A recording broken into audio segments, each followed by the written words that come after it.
Halo, selamat pagi. Video ini saya khusus buat untuk AQ saya, AQ Weming Wijaya, tapi juga boleh disaksikan oleh yang lain. Hari ini AQ, saya manggil AQ saya AQ karena dia adalah adik dari mama saya. Saat ini saya membacakan dari sebuah kisah nyata yang ada di kitab yang ditulis oleh seorang tabib yaitu bernama Lukas. Dan ini terjadi pada sekitar tahun 30 Masehi ya, tahun 0030. Pada zaman itu di daerah Galilea di Timur Tengah di situ ada banyak orang-orang Farisi itu yang disebut juga adalah pemuka agama atau guru-guru agama gitu ya. Tapi justru di sini saya tidak ingin berbicara tentang agama. Agama itu baik, tapi agama tidak bisa menyelamatkan manusia, tidak bisa mengampuni manusia dari dosa. Karena agama adalah sebuah alat untuk menjadikan kita ya punya aturan atau punya kehidupan yang lebih punya moral gitu ya, punya aturan-aturan dalam keagamaan. Tapi sekali lagi agama apapun saya sangat menghargai karena saya adalah seorang Buddha. Saya seorang Buddha tapi saya percaya kepada Tuhan Yesus, itu. Jadi saya juga punya sahabat-sahabat saya tinggal di negara Islam, yaitu negara muslim, yaitu Indonesia, selama 28 tahun. Karena 2 tahun saya tinggal di China, di negara yang komunis ya, negara komunis tanpa agama, dan sejak 30 tahun saya pindah ke Australia, sekarang saya umur 38 tahun, 8 tahun saya tinggal di Australia. Australia adalah negara yang multicultural, multi budaya dari negara manapun ada di sini. Jadi saya sangat beradaptasi dan bersosialisasi dengan banyak negara dan banyak jenis-jenis budaya apapun. Dan saya sangat menghormati, tidak memandang salah satu agama ataupun salah satu budaya itu lebih rendah daripada yang lain. Ini hanya sebuah cerita yang kisah nyata yang ingin saya bagikan karena begitu indah ceritanya ini. Dan ini terutama buat Aq saya ya Q. Ini ceritanya begini Q.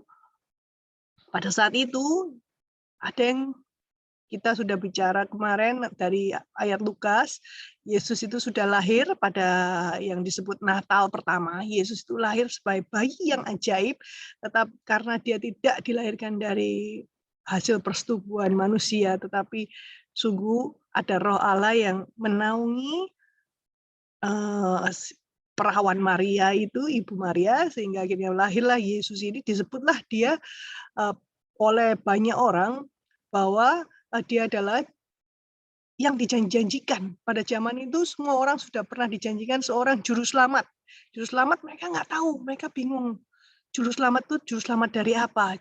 Apa yang perlu diselamatkan? Mereka pikir karena zaman dahulu orang-orang Timur Tengah ini, terutama orang Israel ya, itu di saat itu dijajah oleh Romawi, dijajah oleh bangsa Roma gitu ya. Mereka berharap bahwa juru selamat ini akan membebaskan mereka dari penjajahan Romawi, tetapi ternyata bukan demikian. Apa yang terjadi? Ini yang terjadi. Yesus pada saat itu dia sudah dewasa, dia mungkin sudah hampir umurnya sudah sekitar 30 tahun, dan Yesus ini dikenal ada pengajaran-pengajaran yang sangat luar biasa keluar dari mulutnya, seperti salah satunya kemarin yang Aq sudah dengar ucapan berbahagia. Bila ada orang yang ingin menampar pipi kirimu, berilah pipi kananmu. Ajaran ini bahkan di agama saya, agama Buddha ya, itu juga disebutkan, diajarkan oleh, diberitakan oleh salah satu Dante atau di Taiwan itu ya, dia bilang kita belajar dari Yesus ini. Yesus ini mengajarkan sesuatu yang kalau ibarat kita mengalami uang kita hilang, diambil orang, anggaplah itu suatu, ya memang uang itu bukan milik kita kok. Uang itu hanya mampir ke dalam hidup kita. Dan kalau uang itu diambil orang, ya biarin, mau itu bukan uang kita. Jadi kita relakan, semakin orang mengambil uang.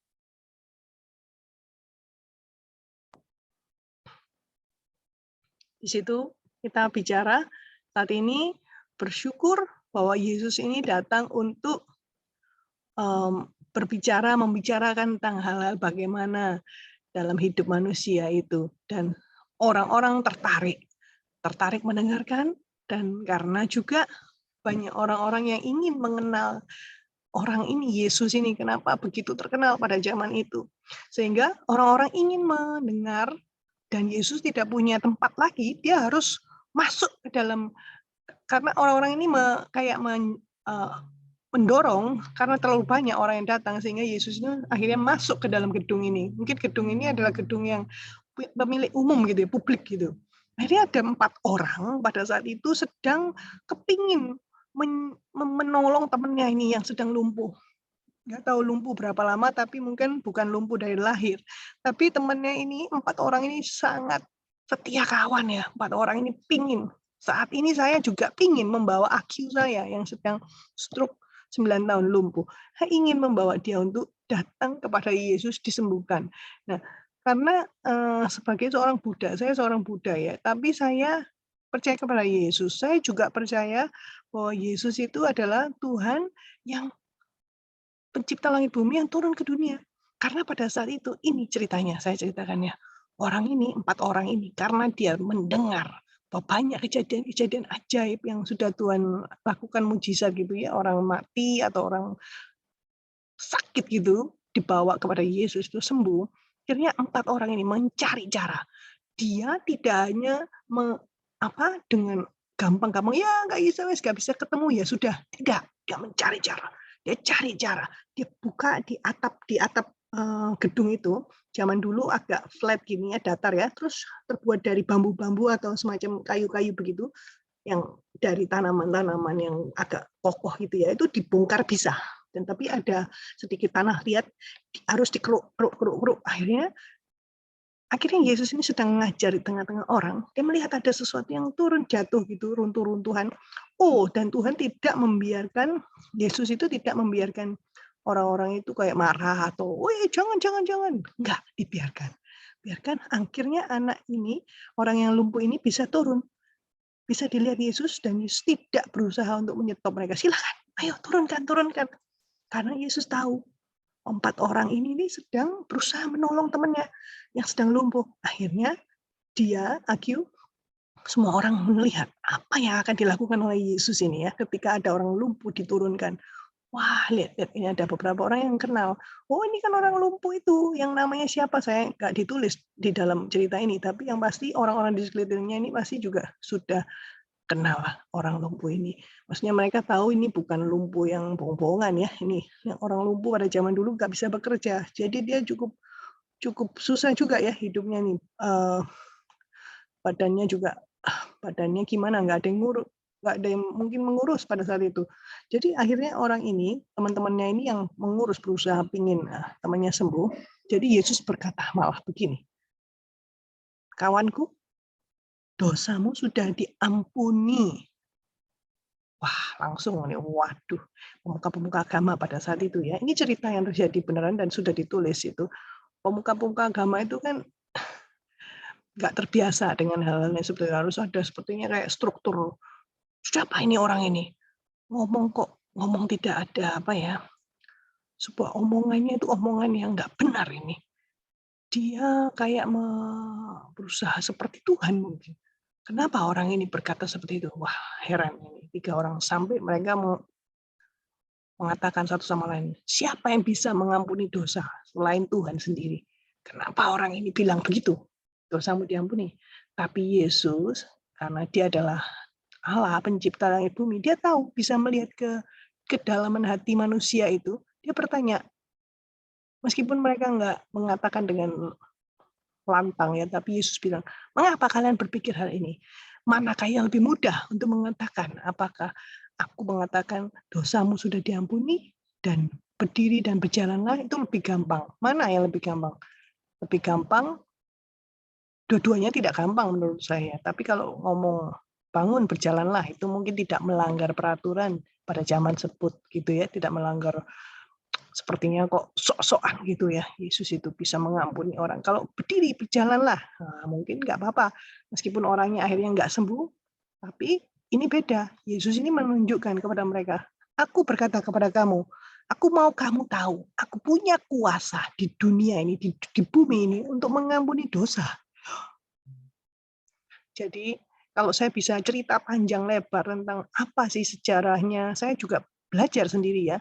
Kenapa manusia itu ada yang namanya sakit penyakit, ada yang namanya kematian di dunia ini. Apakah Tuhan itu mengizinkan semua ini terjadi supaya manusia itu mengalami samsara, atau dalam agama saya Buddha itu samsara itu semakin kamu menderita, itu semakin kamu tinggi tingkatnya. Saya belajar, ternyata tidak. Yesus itu tidak menginginkan orang itu mengalami kesengsaraan. Memang ada yang harus kita hadapi di dunia ini, karena dunia ini sudah rusak karena dosa. Nah, kalau kita bilang berarti orang yang lumpuh ini dia lumpuh karena dia berdosa.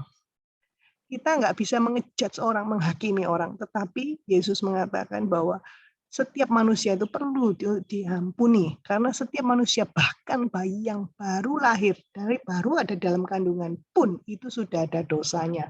Karena dosa itu dari darah, sudah darah itu turun-temurun, darah papa ke papa turun-turun ya. Itu tidak bisa dipungkiri. Semua orang itu butuh diampuni dosanya.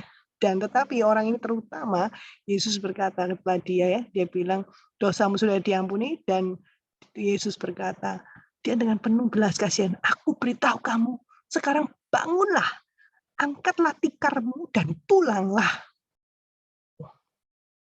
Orang ini akhirnya bangun. Ini terjadi.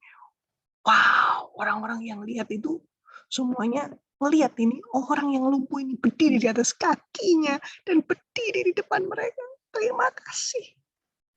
Cerita ini cerita yang nyata. Karena itu aku berdoa hari ini.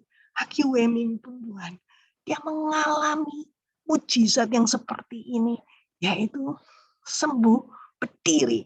Dan membuat orang-orang tercengang di sekelilingnya. Dan mereka pun hampir nggak percaya gitu ya. Beneran dah ini, beneran dah.